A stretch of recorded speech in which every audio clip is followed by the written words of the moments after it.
జయ శుభకర వినాయక శ్రీకాణి భాగవర సిద్ధి వినాయక. నమస్కారం. ప్రేక్షకులందరికీ శుభోదయం. ఈనాటి శుభయోగం శీర్షికన ఆదివారం సందర్భంగా శ్రీమద్ రామాయణంలో ఇంద్రజిత్ కథలో ఉన్నటువంటి అగ్ని వైభవం ఏంటో పరిశీలిద్దాం. శ్రీమద్ రామాయణంలో ఇంద్రజిత్తు అగ్నిదేవుణ్ణి ఆరాధన చేశాడని, అగ్నిదేవుడికి సంబంధించినటువంటి హోమాలు నిర్వహించాడని, దానివల్లే అజేయుడయ్యాడని ప్రామాణికంగా చెప్పడం జరిగింది. ఇంద్రజిత్ అగ్నిదేవుణ్ణి ఏ విధంగా ఆరాధన చేశాడనే విషయాన్ని పరిశీలిస్తే లంకా నగరంలో నికుంభిలావనము అనే పేరు కలిగినటువంటి ఒక వనము లంకా నగరానికి పశ్చిమ దిక్కులో ఉండేది. అక్కడ 100 స్తంభాలు ఉండేవి. ఆ నికుంభిలా వనంలో హోమగుండాన్ని ఏర్పాటు చేసి అగ్నిదేవుడికి సంబంధించిన ప్రత్యేకమైనటువంటి హోమాలు ఇంద్రజిత్తు నిర్వహించేవాడు. ఆ హోమాలన్నీ పూర్తయిన తర్వాత హోమగుండం నుంచి ఒక దివ్య రథం బయటికి వచ్చేది. ఆ దివ్య రథంలో ప్రయాణం చేస్తున్నప్పుడు తాపసి అనే పేరు కలిగినటువంటి ఒక విద్య వల్ల శత్రువులందరికీ కూడా చీకట్లు కమ్మేవి. ఆ చీకట్లలో ఇంద్రజిత్ కనిపించేవాడు కాదు. ఆ చీకట్లలో అద్భుతంగా బాణాలు వేసి శత్రువుల మీద ఇంద్రజిత్ విజయం సాధిస్తూ ఉండేవాడు. ఇదంతా కూడా అగ్నికి సంబంధించినటువంటి హోమాలు ఇంద్రజిత్ చేయటం వల్లే అజేయుడయ్యాడని శ్రీమద్ రామాయణంలో మనకు చెప్పడం జరిగింది, కొన్ని పౌరాణిక గ్రంథాల్లో చెప్పడం జరిగింది. అయితే రామరావణ యుద్ధం జరుగుతున్న సమయంలో రాక్షసుల గురువైనటువంటి శుక్రాచార్యుడు ఇంద్రజిత్తు చేత దగ్గరుండి కొన్ని ప్రత్యేకమైన హోమాలు చేయించాలని నిర్ణయించుకుంటాడు. రాజసూయము, అశ్వమేధము, గోమేధము, వైష్ణవము, మహేశ్వరము, ఇలా అనేక రకాలైనటువంటి హోమాలన్నీ కూడా శుక్రాచార్యుడు ఎప్పుడూ కూడా ఇంద్రజిత్తుతో చేయిస్తూ ఉండేవాడు. అయితే ఇంద్రజిత్తు ఒకానొక సమయంలో బ్రహ్మదేవుణ్ణి అమరత్వం ప్రసాదించమని వరం అడుగుతాడు. ఆ సమయంలో బ్రహ్మదేవుడు అందుకు అంగీకరించడు. అదే సమయంలో ఇంద్రజిత్తు దగ్గర దేవేంద్రుడు బందీగా ఉంటాడు. బ్రహ్మదేవుడు దేవేంద్రుణ్ణి విడిచిపెట్టమని అడిగితే నాకు అమరత్వం ఇస్తేనే దేవేంద్రుణ్ణి విడిచిపెడతానని ఇంద్రజిత్ పలుకుతాడు. అయితే బ్రహ్మ మాత్రం అందుకు అంగీకరించడు. అప్పుడు ఇంద్రజిత్ బాగా ఆలోచించి నేను ఏ యుద్ధం జరుగుతున్నా సరే యుద్ధ సమయంలో అగ్నిదేవుణ్ణి ఆరాధన చేస్తాను, అగ్నికి సంబంధించిన హోమాలు చేస్తాను.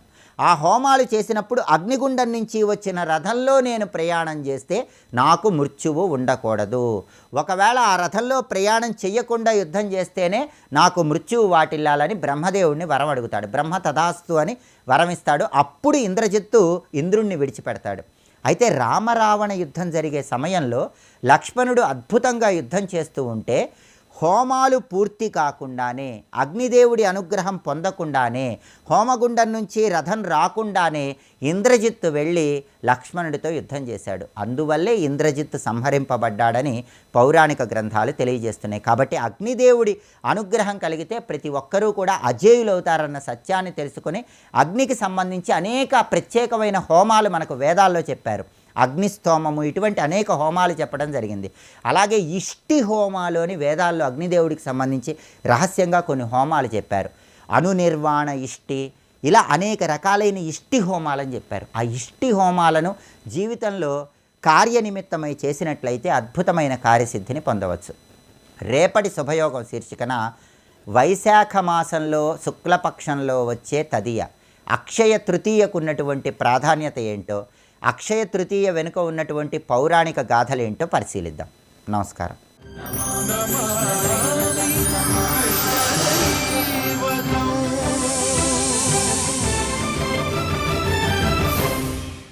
కోకిళ్ళు మొదలైనటువంటి మధురమైన సుఖములు అంటే చిలుకలు మొదలైన వాటి యొక్క రవములు వినబడుతున్న చోట రమ్యమైన పుష్పములతో వికసించిన పొదల నడుమ శంఖము వంటి కంఠములు కలవారై వారిద్దరూ కూడా ఒకరి భుజంపై ఒకరు చేతులు వేసుకుంటూ ఒకరి చేతులు ఒకటి పట్టుకుంటూ తిరుగుతున్న రాధాకృష్ణులు మాకు మంగళము కలిగించుగాక అని శ్లోకం యొక్క భావం. వాటి తర్వాత ఈ విషయాన్ని చెప్తున్న నారదునితో బహుళాసురుడు ఆనందంతో తర్వాత కథ చెప్పండి అన్నాడు.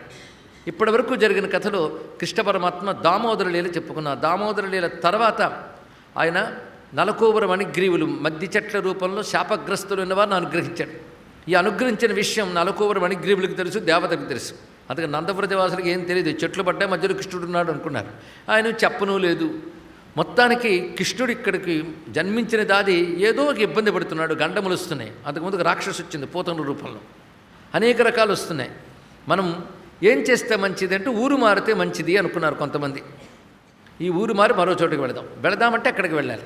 పైగా వాళ్ళందరూ వ్రజ వాసులు, అంటే సంచారంగా సంచరిస్తూ ఉన్నటువంటి వాళ్ళే గనక ఎక్కడికి వెళదామని ఆలోచన చేసినప్పుడు అక్కడ ఉపనందులలో ఒకడు, వ్యాసభాగవతంలో ఉపనందుడు అన్నారంతే.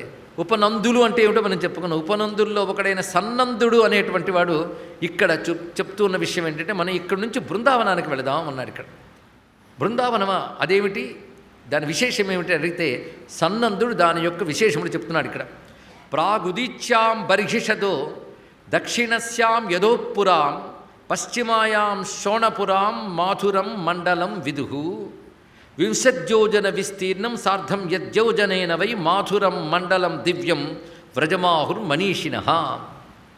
వ్రజమని మధురా మండలమని దేన్ని పిలుస్తారు అంటే బర్హిషత్పురానికి ఈశాన కోణంలో, యదుపురానికి దక్షిణమునందు, శోణపురానికి పశ్చిమం వైపు ఉన్నది మాధుర మండలం అని చెప్పబడుతుంది.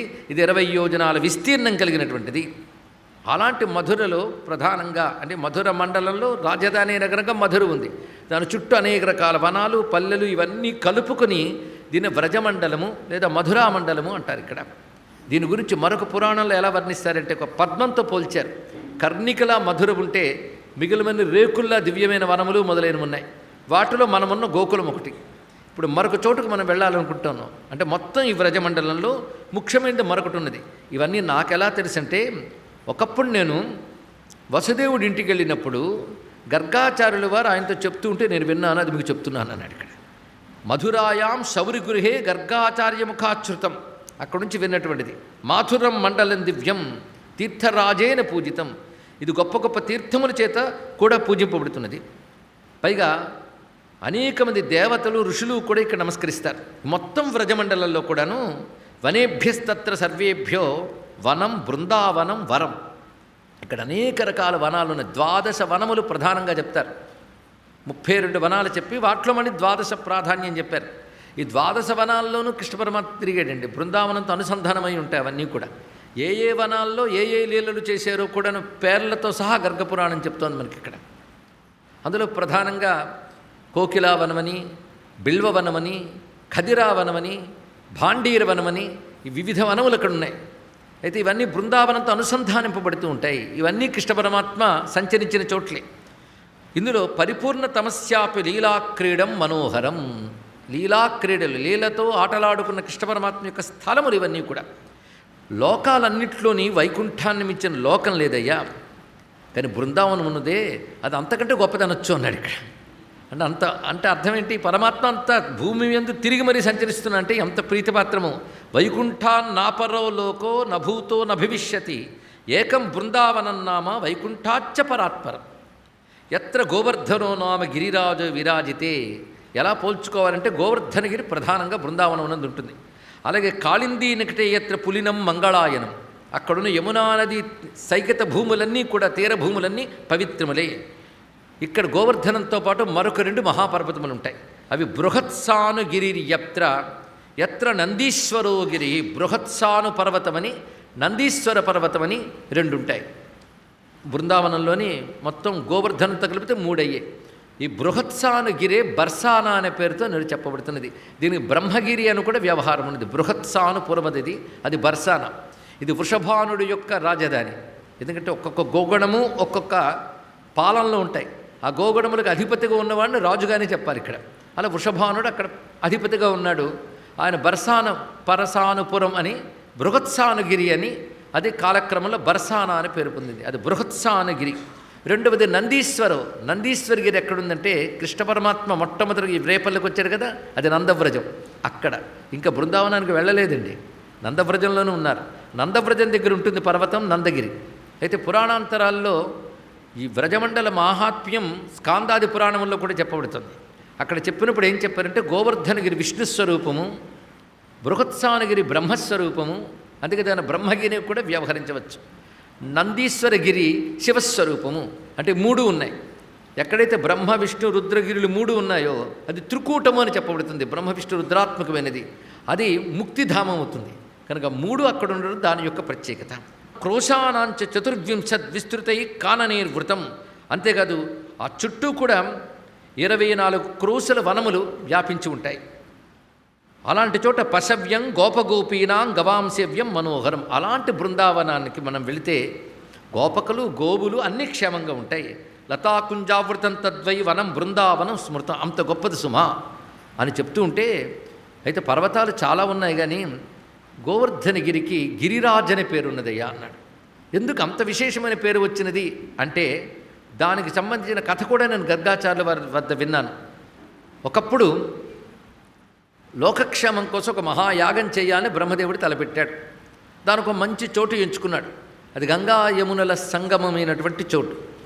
అక్కడ గొప్ప యాగం చేశాడు కనుక ప్రయాగం అయింది ఇక్కడ. అయితే అది చెయ్యాలంటే ప్రధానంగా వేద విజ్ఞానంతోనే యజ్ఞం జరగాలి.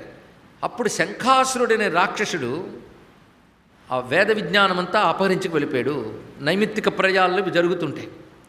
అప్పుడు నారాయణుడు అవతరించి వచ్చి అసురుణ్ణి సంహరించి ఆ వేద విజ్ఞానాన్ని ఉద్ధరించి యజ్ఞము చక్కగా జరిగేలా చేశాడు.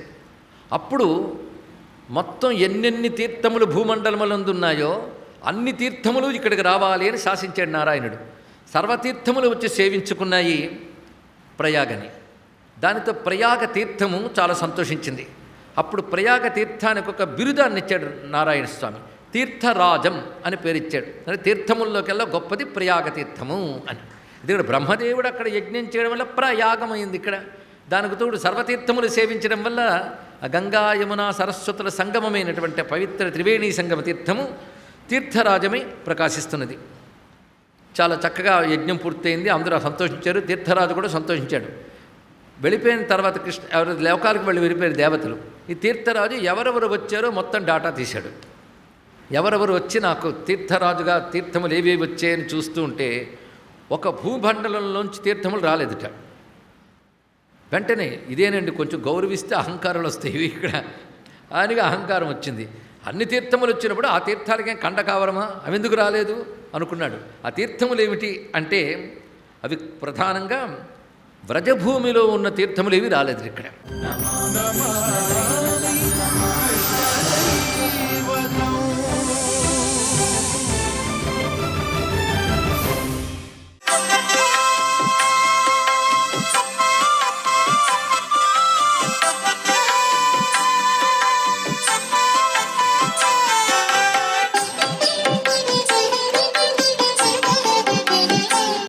ఓం నమో నారాయణాయ, ఓం నమశివాయ, శ్రీమాత్రే నమః. గ్రహాలలో రవిగ్రహం సూర్యభగవానికి సంబంధించింది కదా. సకల శారీరక శక్తులు కూడా ప్రజ్వలింపజేసుకోవడానికి సూర్యుడు మనకు సహకరిస్తాడు. ఈ యొక్క సూర్య ఆరాధన ఆదివారం నాడు ఎవరైతే ఆచరిస్తారో వారికి పరిపూర్ణవంతమైనటువంటి శారీరక ఆరోగ్యం వచ్చి తీరుతుంది. రవిగ్రహం కనుక సరిగా లేని సమయంలో తండ్రితో విరోధాలు కలగటం, ఉద్యోగస్తులకు బదిలీలు జరగటం, వ్యాపారం చేసుకునే వారి మీద దాడులు వంటి జరగటం కూడా జరుగుతూ ఉంటాయి. అందుచేత రవిగ్రహం కనుక బాగుంటే మిగతావన్నీ బాగుంటాయి. కాబట్టి సూర్యగ్రహ తత్వరీత్యా ఆదివారం నాడు సూర్య భగవాన్ని నిష్టగా ఎవరైతే ప్రతినిత్యం కూడాను ప్రార్థిస్తారో గ్రహచార రీత్యా ఆ గ్రహం బాగాలేనటువంటి వారికి చక్కటి యోగం సిద్ధిస్తుంది. అంతేకాకుండా విరోధాలు లేకుండా సుసంపన్నమైనటువంటి జీవన విధానాన్ని కొనసాగించడానికి కూడా రవిగ్రహం మనకు సహకరిస్తుంది. కాబట్టి ఆరోగ్యరీత్యా జ్వరాలు, అలాగే కంటికి హృదయానికి సంబంధించిన రుగ్మతలు రాకుండా కూడా ఈ రవిగ్రహం అనుగ్రహిస్తుంది. కాబట్టి సూర్య భగవాన్ని ఆరాధన తప్పనిసరిగా మనం ఆచరించాలన్నమాట. రవిగ్రహానికి అధిపతి శ్రీమన్నారాయణుడు కాబట్టి అందున వైశాఖ మాసం చాలా విశిష్టవంతమైనటువంటి తత్వాన్ని ప్రసాదిస్తోంది కాబట్టి ఆయన సూర్యనారాయణ మూర్తి యొక్క ప్రభావం ఎక్కువగా మన మీద ప్రసరించడానికి శ్రీమన్నారాయణుడికి సంబంధించినటువంటి మంత్రాన్ని కానీ భాగవతంలో చెప్పినటువంటి నారాయణ కవచాన్ని కానీ పురుష సూక్తాన్ని కానీ ప్రతిరోజు చదవటం వల్ల ఈ రవిగ్రహ రీత్యా వచ్చేటువంటి దోషాలు కూడాను తొలగించుకోవడానికి ఆస్కారం ఉంటుంది. సర్వే జనా సుఖినో భవంతు.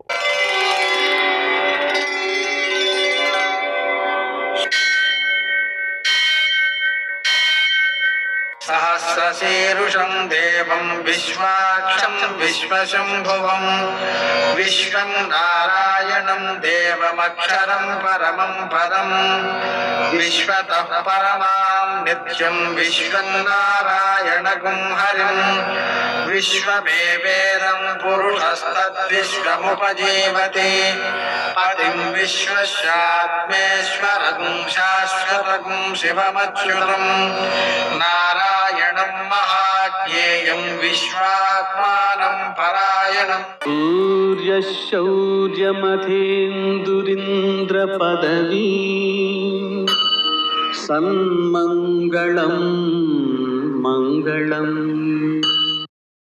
యః కర్తా జగతాం భర్తా సంహర్తా మహసాం నిధి ప్రణమామి తమాదిత్యం బహిరంతస్తమోవహం. నేటి కాలమాన విశేషాలను గమనిద్దాం. స్వస్తి శ్రీ చాంద్రమాన పరాభవనామ సంవత్సరం ఉత్తరాయణం వసంత ఋతువు వైశాఖ మాసం శుక్లపక్షం ఆదివారం. సూర్యోదయం 5:46 సూర్యాస్తమయం 6:18 తిథి విధియ ఉదయం 10:50 వరకు. నక్షత్రం భరణి ఉదయం 7:30 వరకు. తరువాత కృత్తిక 4:35 వరకు. వర్జం సాయంకాలం 5:52 నుంచి 7:28 వరకు. దుర్ముహూర్తం సాయంకాలం 5:52 నుంచి 7:28 వరకు. అమృతకాలం రాత్రి 2:26 నుంచి 3:52 వరకు. రాహుకాలం ఆదివారం కాబట్టి సాయంకాలం 4:30 నుంచి 6 గంటల వరకు. అష్టకవర్గు రీత్యా శుభప్రదమైన సమయం ఉదయం 11 గంటలకి. నేటి విశేషం ఆదివారం, అలాగనే బలరామ జయంతి. ఆదివారం కావడం వలన చన్నీటితో స్నానం చేయడం, వైశాఖం కూడా కాబట్టి సూర్యోదయానికి ముందే స్నానం చేసినట్లయితే విశేష ఫలితం. మధ్యాహ్నం సూర్యనారాయణమూర్తికి పూజ చేసుకుని పాయసం ప్రసాదంగా స్వీకరించడం, సూర్య నమస్కారాలు ఉదయం చేయడం, నూనె పదార్థాలు తినకపోవడం చాలా మంచి ఫలితాలను ఇస్తాయి, ఆరోగ్యాన్ని కలుగజేస్తాయి. విశేషించి బలరామ జయంతి కావడం వలన ఆయన్ని పూజించుకోవడం ద్వారా శారీరక మానసిక శక్తులు వృద్ధి చెందడంతో బాటుగా బలహీనతలు, మానసిక బలహీనతలు తొలగిపోయి వ్యసనముల బారి నుంచి బయటపడేటువంటి అవకాశాలు ఏర్పడతాయి. మనకు కానీ మన బంధువులకు కానీ వ్యసనాలు ఉన్నట్లయితే ఆ వ్యసనాల నుంచి వాళ్ళు బయటికి రావడం కోసం బలరామ నమస్తుభ్యం సర్వవ్యసన నాశక అనేటువంటి మంత్రాన్ని జపం బాగా చేసినట్లయితే అది వ్యసనాల నుంచి వాళ్ళు బయటపడడానికి అవకాశం ఏర్పడుతుంది. నేటి ఆణిమత్యాలు.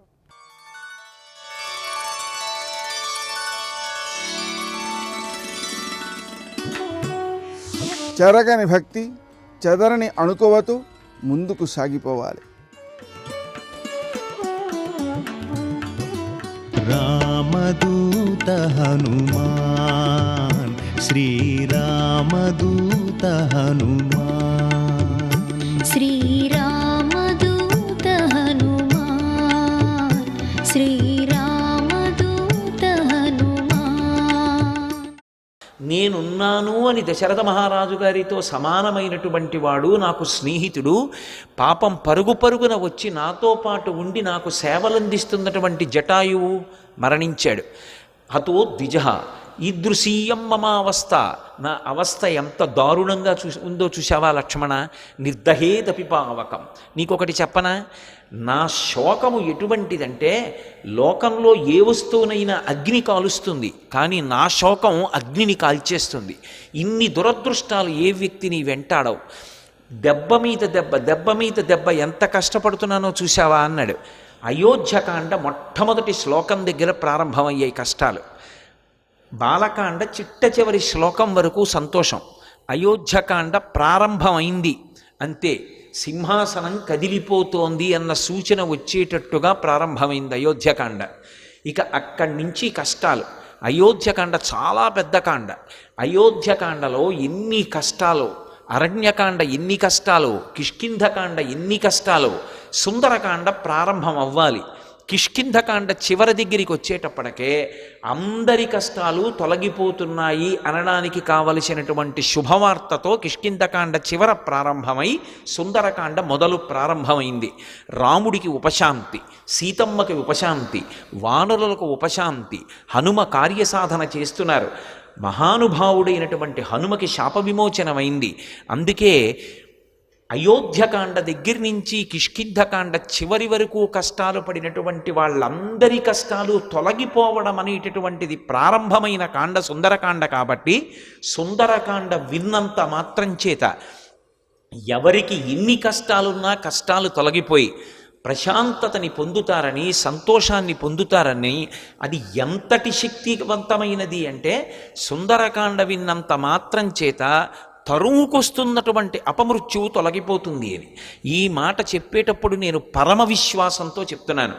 సభాముఖంగా నా వ్యక్తిగత అనుభవాల్ని ఆవిష్కరించడం నాకు ఇష్టం లేదు, కానీ నా జీవితంలో సుందరకాండ శక్తి ఎంతటిది అన్నది, తరువుకొస్తున్న అపమృత్యువు తొలగిపోతుంది అన్నదానికి పరమ బలీయమైనటువంటి సాక్ష్యములను నేను జీవితంలో చూశా సుందరకాండ ప్రవచనంలో. అంత శక్తివంతం సుందరకాండ. అందుకే సుందరకాండ అంటే బ్రహ్మాస్త్రంగానే భావిస్తారు పెద్దలు. అంత గొప్ప కాండ. అందుకే సుందరే సుందరం మంత్రం, సుందరే కిమ్న సుందరం. అసలు సుందరకాండలో సౌందర్యం కానిదేముంది? సుందరకాండం ఆశాంతము సౌందర్యము. సుందరకాండ ఒక్కటి విన్నంత మాత్రం చేత ఉపాసన సంబంధమైనటువంటి రహస్యములు ఎన్నో కూడా పరిష్కరింపబడతాయి. ఎన్నో విషయాలు మనకి ద్యోతకమవుతాయి. అన్ని విషయాలతో కూడుకున్నటువంటి కాండ కాబట్టి ఈ కాండకి సుందరకాండ అని పేరు. అంత శక్తివంతమైనటువంటి సుందరకాండ యొక్క ప్రారంభం ఎక్కడ అంటే, నిజానికి మొదటి శ్లోకం తతో రావణనీతాయా అయినా దానికన్నా నేపథ్యం కిష్కింధకాండ చివరిలో పడింది. ఎందుచేత అంటే కిష్కింధకాండ చివరికి వచ్చేటప్పటికి అందరూ శోక సముద్రంలో ఉన్నారు. ఎదురుగుండా సముద్రం, అందరి గుండెల్లో శోక సముద్రం. ఎందుచేత ఎప్పుడో తప్పిపోయింది సీతమ్మ, జాడ తెలియదు. రాముడు ఏడుస్తున్నాడు, అన్న ఏడుస్తున్నాడు, లక్ష్మణుడు ఏడుస్తున్నాడు, భరతుడు అన్న కోసం ఏడుస్తున్నాడు, కౌసల్య సుమిత్ర కైకేయి బిడ్డల కోసం, రాముడి కోసం, కోడల కోసం, నందిగ్రామం వెళ్ళిపోయిన భరతుడి కోసం ఏడుస్తున్నారు. అసలు కోసల దేశ వాసులు ఎప్పుడు రాముడు వస్తాడని ఏడుస్తున్నారు. అవతల వానరులు సీతమ్మ జాడ తెలియలేదు. మాట ఇచ్చినటువంటి సుగ్రీవుడు సీతమ్మ జాడ కనిపెడతానన్నవాడు ఎలా కనిపెడతాడు? మాట దక్కించుకోగలడా? వానరులు ఏడుస్తున్నారు. సుగ్రీవుడు నా మాట నిలబడుతుందా? సీతమ్మ యొక్క జాడ కనిపెట్టి తేగలిగిన వాడు ఉన్నాడా? హనుమ కార్యం సాధించగలరన్న నమ్మకం ఉంది, కానీ అది జరిగే వరకు ఉద్విగ్నతతో ఉన్నాడు. అందరి హృదయాలు కూడా అత్యంత ఉద్విగ్నతతో కూడుకున్నటువంటి సందర్భంలో ఉన్నాయి. దక్షిణ దిక్కుకు వెళ్ళినటువంటి అంగదుడి నాయకత్వంలో వెళ్ళినటువంటి వానర సమూహంలో హనుమ సభ్యులు. కానీ ఆ వెళ్ళినటువంటి బృందం ఒక పెద్ద బిలంలో చిక్కుపడిపోయింది. ఆ చిక్కుపడిపోయినటువంటి కారణం చేత సుగ్రీవుడిచ్చినటువంటి కాలం దాటిపోయింది. సుగ్రీవుడిచ్చినటువంటి కాలం దాటిపోయింది కాబట్టి వెనక్కి వెడితే సుగ్రీవుడు చంపేస్తాడు. సుగ్రీవాజ్ఞ ఖచ్చితంగా తిరిగి రాకపోతే శిరచ్ఛేదం చేస్తానన్నాడు. వెనక్కి వెడితే సుగ్రీవుడు చంపేస్తాడు. అందుకని వాళ్ళకి బ్రతకాలనుంది, కానీ బ్రతకడానికి మార్గం లేదు. ఇది సుందరకాండ ప్రారంభం. సర్వం శ్రీ ఉమామహేశ్వర పరబ్రహ్మార్పణమస్తు. స్వస్తి.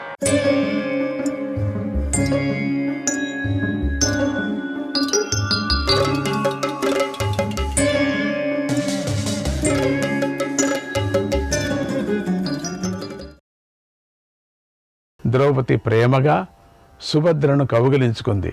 ఆహా చెల్లి ఎంత అద్భుతం, ఇటువంటిదే ఉండాలా నాకు, ఇటువంటి స్నేహితురాలు, ఇటువంటి చెల్లెలు, ఇటువంటి దాసి నాకు కావాలని ఎన్నో రోజులుగా నేను కోరుకుంటున్నా. చేంజ్ అయిపోయింది సడన్గా. చూడండి, శాంతితో మాట్లాడితే ఏమైనా చేయొచ్చు, అదే విరుద్ధంగా మాట్లాడితే మరణం వరకు పోట్లాడచ్చు. కౌగిలించుకొని నీ భర్త శత్రువులు లేనివాడు అవుతాడని ఆశీర్వదించింది. చూడండి, భర్త అంటే తన భర్తనే కదా, ఆశీర్వాదం. ఆవిడ వాక్కు అటువంటిది, ద్రౌపది వాక్కు. నీ భర్త శత్రువులు లేనివాడిగా అవుతాడు అని ఆశీర్వదించింది. తథాస్తు దేవతలు తథాస్తు పలికారు. భర్త అంటే అర్జునుడే కదా, తన భర్తనే. ఆవిడ అట్లా చెప్పలేదు, నా భర్త అయినవాడు నీ భర్తకు శత్రువులే అని అనలేదే. మన మనుషులైతే అనేవాళ్ళేమో. అందుకు సుభద్ర ఎంతో సంతోషించింది. అదే కావాలి కదా, మీ ఆశీర్వాదం ఫలించాలి. తథాస్తు దేవతలు పలికారు. తర్వాత పాండవులు, కుంతీదేవి ఎంతో ఆనందించారు.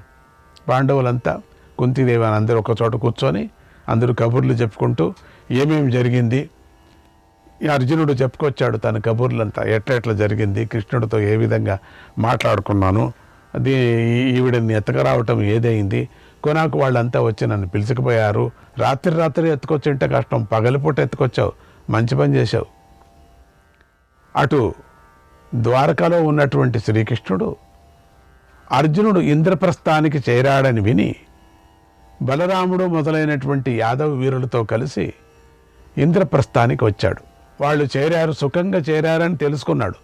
సుఖంగా చేరి అక్కడ ఏది గొడవలు కాలేదని అది కూడా తెలుసుకున్నాడు. గొడవలు అవుతాయి అనుకున్నాడు కాస్త, ఎందుకంటే ద్రౌపదితో ఏదైనా కావచ్చేమో అనుకున్నాడు అంతే. పాండవులతో ఏమి కాకపోవచ్చు. అదిగాక ఇంకోటి బ్రహ్మచారిగా వస్తానని చెప్పిండ, దాని గురించి ఏదైనా లేవనెత్తుతారేమో. ఆ కేసు లేవనెత్తలే, ఎప్పటికైనా ఉందిలేండి ఆ కేసు, మనమే లేవనెత్తుకుందాం, అది ఇప్పుడు వద్దులేండి. అది అనుకున్నాడు కృష్ణుడు, చాలా బుద్ధివంతుడు. అందుకని తన చెల్లెలు హాయిగా చేరింది అని దూతల ద్వారా తెలుస్తుంది. అందరూ సుఖంగా ఉన్నారు, చాలా కూర్చొని మాట్లాడుకుంటూ ఏదో ఆటలాడుకుంటున్నారు, హాయిగా ఉన్నారు అని తెలిసిన తర్వాత కృష్ణుడు బయలుదేరాడు. అంతవరకు బయలుదేరలే. ఈయన కపట నాటక సూత్రధారి కదా, బయలుదేరితే ఏదైనా యుద్ధం తగులుతుందేమో భయం, అందుకని బయలుదేరి. ఎందుకంటే వీళ్ళతో భీముడితో కష్టం. ఏంట్రా పెళ్లి చేసుకొని వచ్చావనే వాళ్ళు ఏమైనా అంటే ఏం ప్రాబ్లం అయిపోతుందో అని, అందుకని కాస్త ఊరికే ఉన్నాడు. అక్కడికి యాదవ వీరులు సేనాపతి అయినటువంటి అక్రూరుడు కూడా వచ్చాడు. యాదవ వీరుల సేనాధిపతి అక్రూరుడు, బృహస్పతి శిష్యుడైనటువంటి ఉద్ధవుడు కూడా వచ్చాడు. అనాదృష్టి అనే వీరుడు కూడా వచ్చాడు. ఇంకా సత్యకుడు, సాత్యకి, సత్వతీయుడు, కృతవర్మ, ప్రద్యుమ్నుడు, సాంబుడు, నిశటుడు అందరూ మూట కట్టుకొని అందరూ వచ్చాడు. శంకువు, చారుదేష్ణువు, జిల్లి, విప్రతువు, సారణుడు, విద్వాంసుడు, గదుడు, ఇతర యాదవులు ఎన్నో కానుకలు తీసుకొని కాండవ ప్రస్థానికి వచ్చారు. వీళ్ళందరూ కూడా ఒక్కొక్కరు ఒక్కొక్క విధమైనటువంటి కానుకలతో మహావీరులంతా బయలుదేరి కాండవ ప్రస్థానికి వచ్చారు. కృష్ణుడు వస్తున్నాడని విని ధర్మరాజు ఆయనకు స్వాగతం పలికి తీసుకొని రావటానికై నకుల సహదేవులను కూడా పంపించాడు. నకుల సహదేవులు యాదవ వీరులందరినీ ఎంతో ప్రేమతో ఆదరించాడు, అందరికీ స్వాగతం పలికాడు. యాదవ వీరులందరూ కూడా సంతోషంగా కాండవ ప్రస్థంలోకి ప్రవేశించారు. అద్భుతమైనటువంటి ఆ దృశ్యం. ఆ సమయంలో కాండవ ప్రస్థంలోని మార్గాలన్నీ శుభ్రం చేయించబడ్డాయి. దారి అంతా పూలు చల్లబడ్డాయి. తోరణాలు, పూమాలలు అన్ని చోట్ల కట్టారు. చందనాది సుగంధ ద్రవ్యాలతో పరిమళాలు వ్యాపించాయి అక్కడంతా. నగరమంతా ఆనందిస్తున్న జనంతో నిండిపోయింది.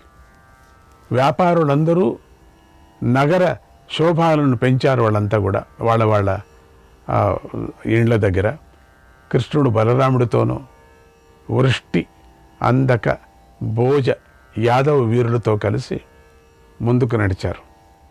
అప్పుడు పురవాసులు బ్రాహ్మణులు శ్రీకృష్ణ బలరాములను గౌరవించారు. శ్రీకృష్ణుడు నెమ్మదిగా ధర్మరాజు భవనానికి చేరి లోపలికి వెళ్ళాడు. అద్భుతమైనటువంటి స్వాగతం చెప్పాలా, ఇంకా కాండవ ప్రస్థానంలో చెప్పాలా. ఆ రాజ్యంలో ధర్మరాజు రాజు కదా, అద్భుతమైనటువంటి స్వాగతం, చెప్పలేని వివరణ లేనటువంటి స్వాగతం. నేరుగా వెళ్ళి ధర్మరాజు రూమ్కి వెళ్ళాడు, భవనానికి. ధర్మరాజు ప్రేమగా ఆదరించాడు, పూజించాడు. కృష్ణుడి శిరస్సును ముద్దాడి కౌగలించుకున్నాడు, పూజించాడు, కౌగలించుకున్నాడు. కృష్ణుడు కూడా ధర్మరాజును గౌరవించాడు, భీముణ్ణి కూడా గౌరవించాడు కృష్ణుడు. తర్వాత ధర్మరాజు యదువీరులందరినీ తగిన విధంగా గౌరవించాడు, స్వాగతం పలికాడు. వీళ్ళందరూ స్వాగతం పలికారు. గురువత్ పూజయామాస కాంశ్చిత్ వయస్యవత్ కాంసి దభ్యవదత్ ప్రేమ్ణా కైశ్చి దప్యభివాదితః.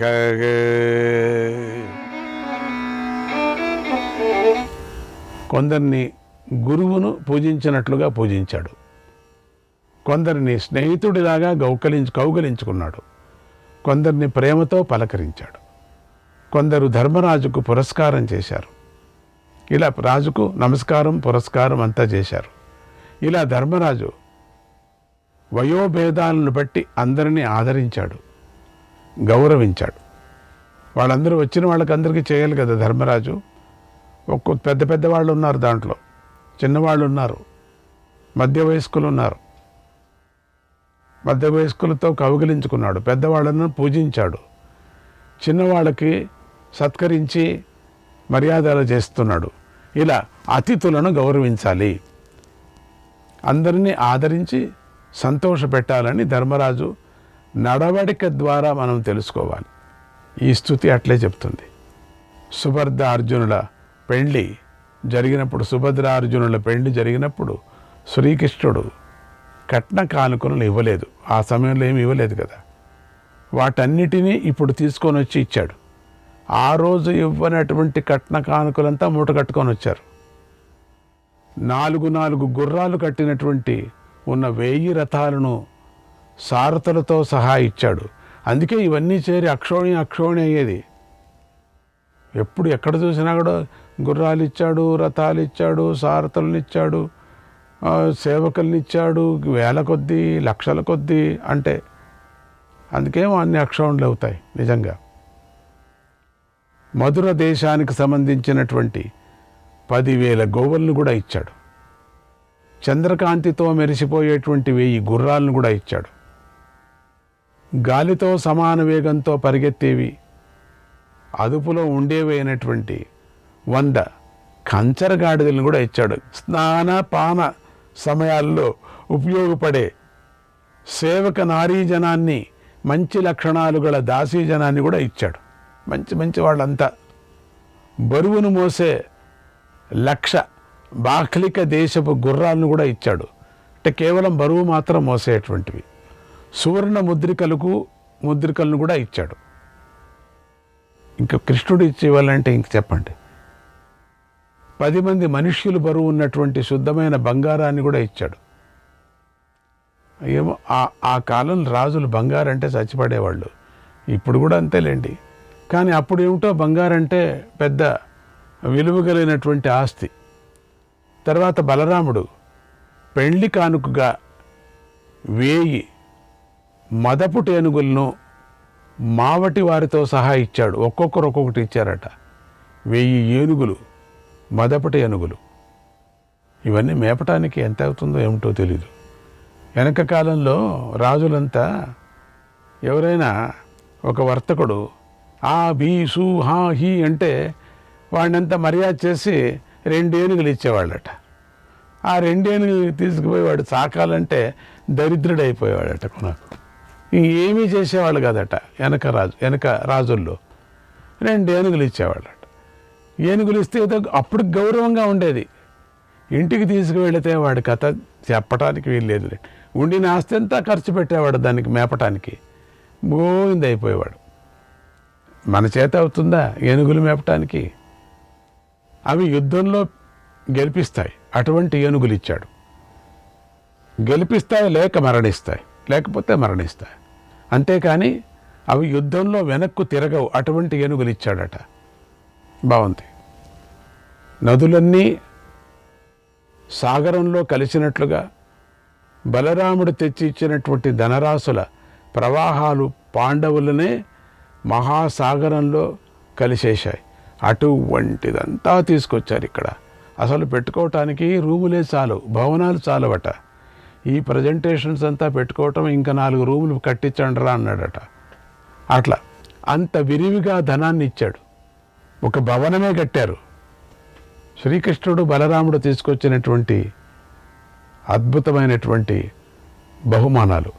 ఇక బలరాముడు ఇచ్చినటువంటి వస్త్ర కంబళాలు ఇవి వేరే.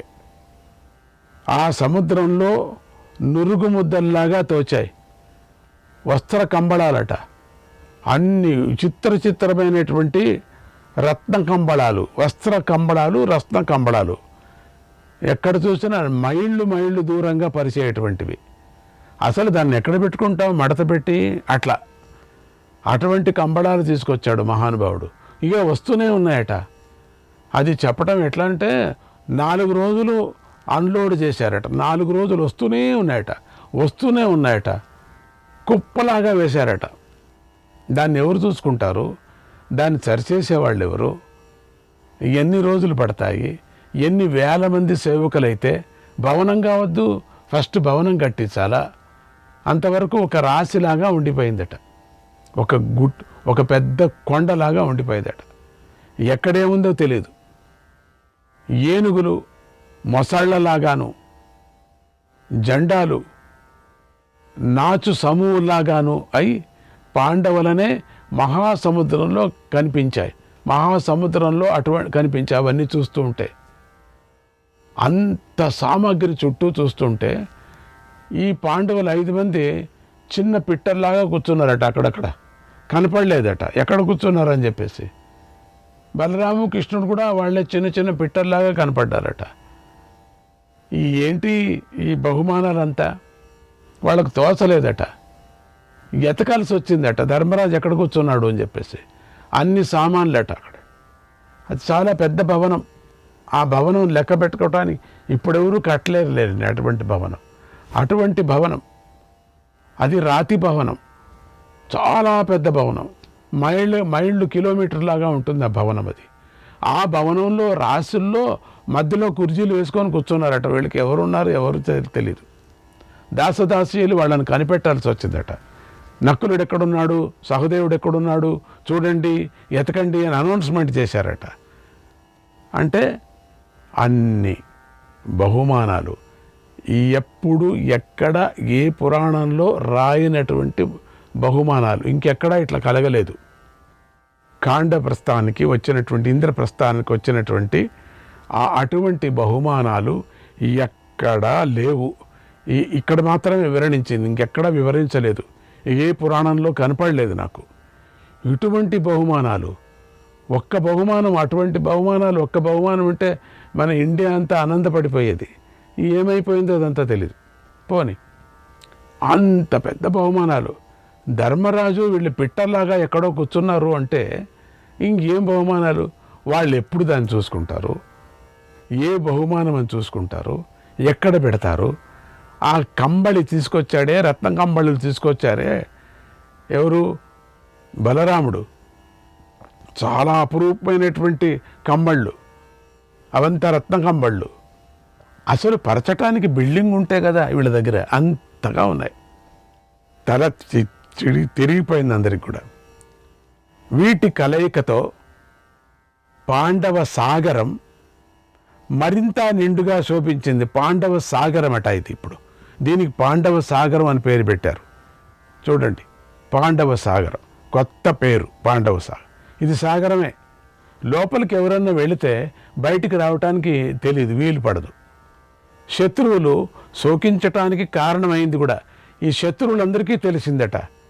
ఈ పాండవ నిధి సాగరం, బహుమాన సాగరం, కృష్ణుడిచ్చినటువంటి బహుమాన సాగరం శత్రువులందరూ కూడా తెలిసిపోయింది. అప్పుడప్పుడే వెళ్ళిపోతుంది కదా న్యూస్. స్పైస్ ఉంటారు కదా, అక్కడక్కడక్కడక్కడ ఉంటారు కదా, వెళ్ళిపోయింది న్యూస్. ఇంకా దింపుతున్నారు, వారం రోజుల నుంచి దింపుతున్నారు. ఏది బహుమతులు దింపుతుంటే వాళ్ళు కడుపులో మంట పట్టి ఎట్లా పట్టదు లోపల ఉండని అగ్నిని అంత దుఃఖపడ్డారట. పాండవుల మీద ఉండే ఇంకెవరు చెప్పండి చూస్తాం. ఈ ఎవరు మీకు అర్థమవుతుంది ఎవరు అని. శత్రువులు ఎవరు ఉండొచ్చు చూస్తాం, చెప్పుకోండి మరి చూస్తాం, మీకు అర్థమవుతుంది కదా. వాళ్ళంతా కూడా కుంపటి పెట్టుకున్నారట. కుంపటి అంటే పొట్ట మీద కుంపటి పెట్టుకొని కాల్చుకున్నారట. అంతగా బాధపడ్డారట. ఒక తిండి లేదు, ఒక తిప్పలు లేదు, ఒక నీళ్లు లేదు, బొర్లాడారట. ఇవంతా విని కృష్ణుడు బలరాముడు తీసుకొచ్చినటువంటి బహుమానాన్ని, కేవలం యుద్ధము కాదు ఏమీ కాదు, ఇవన్నీ విని వాళ్లకు కింద పడి పొర్లాడారట. అంత బహుమానం తీసుకొచ్చారా అని. యుధిష్ఠిరుడు ఆ ధనాన్నంతా స్వీకరించాడు. ఇంకేం చేస్తాడు స్వీకరించక? వద్దంటే మళ్ళీ పోవాలంటే నెలలు అవుతుంది. మళ్ళీ పోవాలంటే దాన్ని మళ్ళీ అన్లోడ్ చేయాలంటే ఈయనకే ఖర్చు అది. అందుకని వద్దులేండి, అన్నీ అక్కడే పారేయండి అన్నాడు. యాదవులను పూజించాడు. పూజించక తప్పుతుందా? ఇంద్రుడి కొంచెం స్థలం ఉందట పూజించడానికి. ఈ బహుమానాలే ఉండిపోయాయి. కొంచెం స్థలం చేసుకొని పూజించాడట. ఇంద్రుడి నగరానికి పుణ్యాత్ములు చేరినట్లుగా యాదవ వీరులు పాండవుల నగరానికి చేరి హాయిగా విహరించారు, సంతోషించారు. పట్టణమంతా శాంతిగా ఉంది. కానీ భవనాలు మాత్రం లోపలికి రావటానికి వీల్లేదు. పట్టణాల్లో బాడికి తీసుకొని ఎక్కడ ఉండలేమో. అంతగా బహుమానాలు ఎక్కడైనా తీసుకొస్తారండి? తీసుకొచ్చారు. గానాలతోనూ వాద్యాలతోనూ ఆనందాన్ని అనుభవించారు. అలా యదువీరులు కురువీరులతో చాలా రోజులు గడిపి తిరిగి ద్వారకకు బయలుదేరారు. చాలా రోజులు ఇక్కడే ఉన్నారంతా. వృష్టి అందక వీరులు కురుశ్రేష్ఠులు ఇచ్చినటువంటి ఉత్తమ కానుకలను తీసుకొని అలా ఉత్తమ కానుకలు ఇచ్చారు. ఒకే రథంలో పట్టింది అవంతా కూడా. ఎక్కువ కాలేదు, అవి ఎక్కువ ఇవ్వలేదు. ఆయన పాపం ఉండింది ఇచ్చాడు. ఈ వచ్చినటువంటిది ఇవ్వటానికి వీల్లేదే, అందుకని వేరేదే తన దగ్గర ఉండేదంతా పాపం ఇచ్చాడు. అది ఒక రథంలో పట్టింది, తీసుకువెళ్ళారు. ఉత్తమ కానుకలు, చిన్న చిన్న కానుకలు ఇచ్చాడు. బలరాముడితో కలిసి ద్వారకకంతా వెళ్ళారు. బలరాముడు కూడా వాళ్ళు లెక్కను పెట్టలేదు, ఏమీ ఇవ్వలేదని కూడా, ఎందుకంటే తెలుసు వాళ్లకు. అందుకని ఏమన్నా ఇవ్వాలంటే అదే అందులో మరి అన్ప్యాక్ చేయండి అనేవాళ్ళు. వదిలేండి. కృష్ణుడు మాత్రం వారితో వెళ్ళలేదు. కృష్ణుడు మాత్రం నేను మాత్రం ఇక్కడ కొన్ని రోజులు కొంతకాలం ఇంద్రప్రస్థంలోనే ఉంటాను. ఇవన్నీ సర్దాలా, నేను సర్ది వేరు భవనాలకంతా నేను సాగించాలా. ఇవి చాలా పని ఉంది. కేవలం ఏదో యుద్ధనీతి అది ప్రపంచాన్ని రక్షించడమే కాకుండా నేను సర్దుకోవటం కూడా కొన్ని పనులు ఉన్నాయి నాకు. మనం ఇచ్చినటువంటి బహుమానాలు పాపం హాల్లోనే అన్నీ పారేశారు, గుట్టలుగా ఉన్నాయి. అందుకని ఇవన్నీ నేను సర్దాలి. కాబట్టి కొంతకాలం ఇంద్రప్రస్థంలోనే ఉంటాను. చెల్లెలతో కూడా నేను మాట్లాడాలి కదా, ఉంటాను అని. మాతో పాటు నువ్వు కూడా సర్దుదులే ఉండు అన్నారట. శ్రీకృష్ణాయ పరమాత్మనే నమః.